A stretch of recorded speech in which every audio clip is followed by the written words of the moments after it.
Assalamualaikum viewers. Today we are going to start on editorial namely Ukraine NATO bid.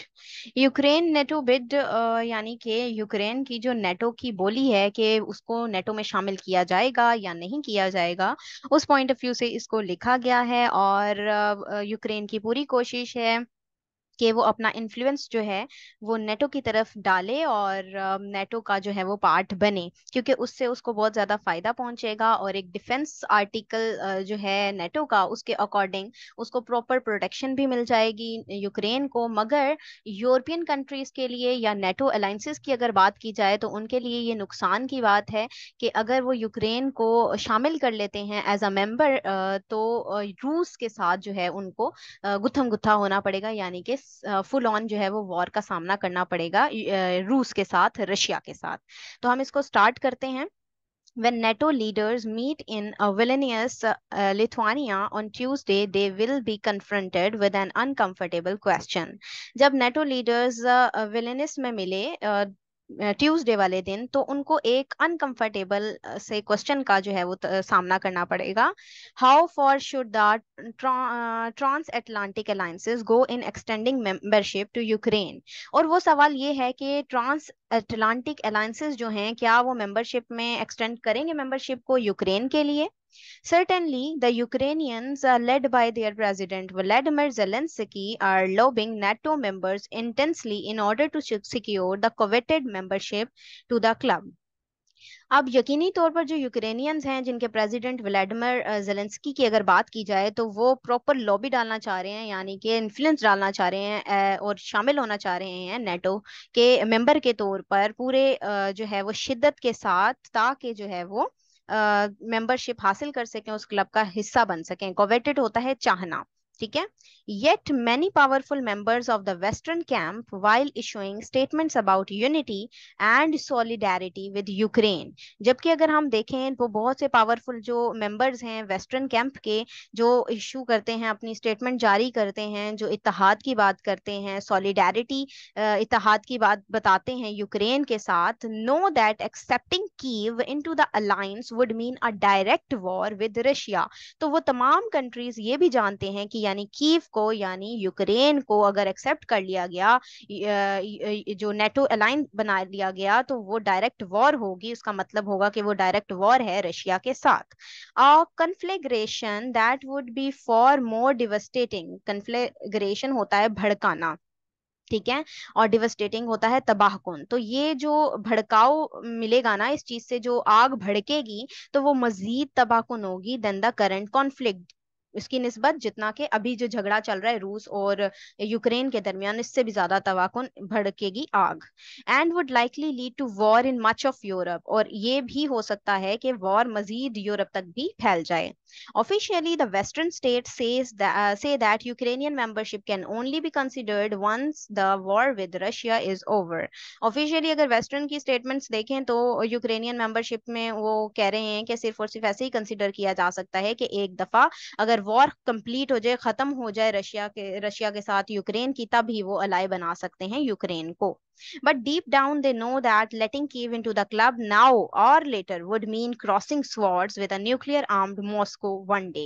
लेकिन फिर भी अगर हम डीप जाकर गहराई में देखें, तो उन तमाम जो वेस्टर्न स्टेट्स हैं उनको ये मालूम है कि कीव को, यूक्रेन को अगर इस क्लब का हिस्सा बनाया गया, नेटो का मेंबर बनाया गया, तो इसका अभी बनाया गया या बाद में बनाया गया, जंग के बाद भी अगर बनाया गया, तब भी ये तलवारों से कई गुना आगे की तरफ बात चली जाएगी, यानी वॉर हो जाएगी।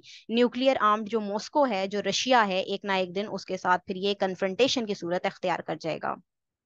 As Article 5 of the North Atlantic Treaty speaks of collective defense। अब ये बहुत इंपॉर्टेंट है।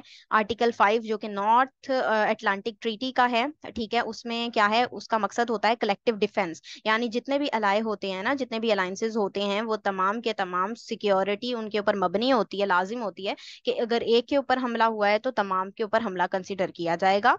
वर Ukraine to become a NATO member and hostilities with Russia continued. और अगर इस आर्टिकल आर्टिकल के तहत यूक्रेन को शामिल किया जाता है नेटो के अंदर, तो इसका मतलब ये होगा कि नेटो के मेंबर होने के तहत जो हॉस्टिलिटीज हैं, जो दुश्मनियां होंगी ना यूक्रेन की, तो वो रशिया के साथ शुरू हो जाएंगी। Other NATO states would be obliged to come to Kyiv defence directly, और वो लाजिम होगा, ओब्लीग्ड होता है लाजिम होना, ठीक है। और तमाम जो दूसरी स्टेट्स हैं वो कीव यानी यूक्रेन का डिफेंस करने के लिए जो है वो उनके ऊपर लाजिम होगा डिफेंस करना। That is not an attractive thought for most western Capitals. तो ये एक बहुत से जो वेस्टर्न कैपिटल्स हैं, वेस्टर्न स्टेट्स हैं, उनके लिए ये अट्रैक्टिव थॉट नहीं है।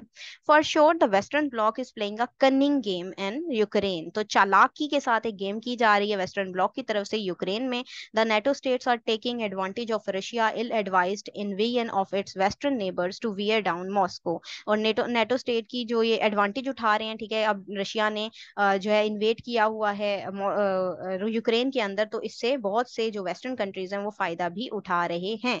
For example the US has just allowed the delivery of cluster munitions. Cluster munitions होती हैं हथियार, ठीक है, बहुत से जो गोला बारूद ये हथियार हैं वो डिलीवर किए जा रहे हैं यूएस की तरफ से, ठीक है, टू कीव यानी कि यूक्रेन को दिए जा रहे हैं। Even though many with in the American administration acknowledged that these weapons create a risk of civilian harm. और साथ ही साथ अमेरिकन एडमिनिस्ट्रेशन की अगर बात की जाए तो ये एक रिस्क को भी उभार रहे हैं, क्रिएट कर रहे हैं, जो सिविलियन हार्म भी पहुंचा सकता है।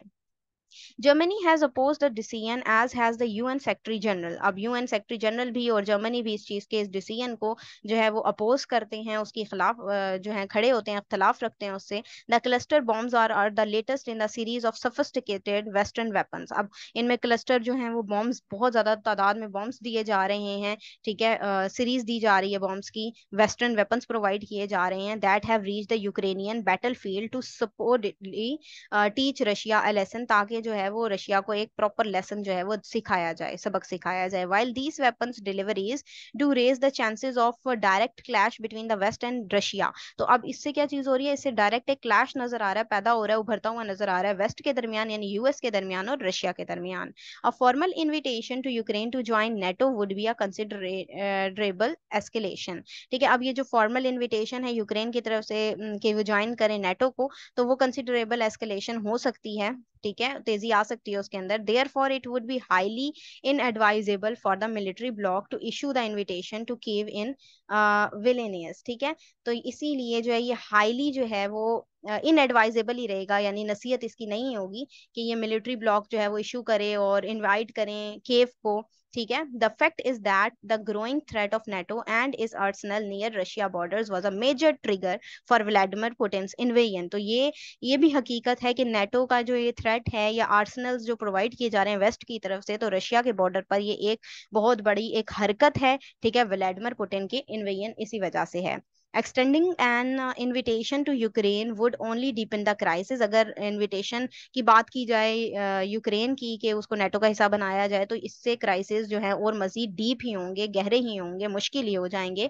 And threaten the security of Europe and the wider region, और साथ ही साथ सिक्योरिटी भी हिट हो जाएगी तमाम यूरोप की और पूरे रीजन की। तो ये एक जो है वो खतरे की घंटी है, ठीक है, जिसको जो है वो टैकल करने की एक मोहतात अंदाज में टैकल करने की जरूरत है। तो ये था इसका एनालिसिस। अगर आप लोगों को ये पसंद आया तो काइंडली इसको लाइक कीजिएगा, शेयर कीजिएगा। Thank you very much. Allah Hafiz.